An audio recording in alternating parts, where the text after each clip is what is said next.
So here what we have is a normal disc. You can see it's really thick. It's very bouncy. Nice opening here so that the nerve can come out without any interference. And at the same time, we can see these joints are nice and smooth without any problem. Now, by contrast, here's a disc that has some damage.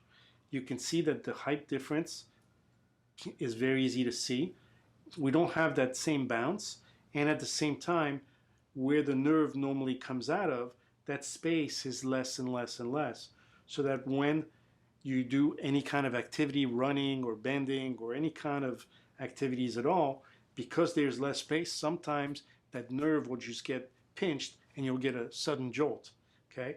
At the same time, we can see that normally when the disc is healthy, 70% of your body weight is on that disc so that it can be able to absorb and recoil like a shock absorber. But when you lose that, most of the body weight now goes to the joint. And as a result, you can see what's happening to the joint here. It's becoming arthritic. Okay? We see that on MRI as facet arthrosis.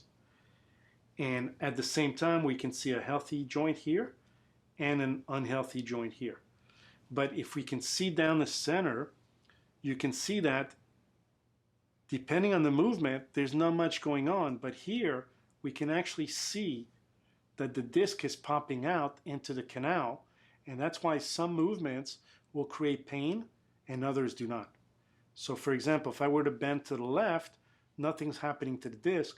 But if I were to bend to the right, now we can see that the ball right in here,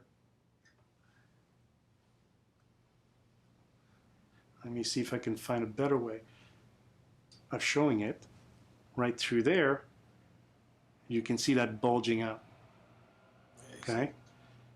So again, in through here, you can see it coming out, or through there, you can see it bulging out. Now, if I bend to this side, nothing. If I bend this way, it bulges out. And that explains why sometimes some movements are worse than others, and why some movements create pain and others don't.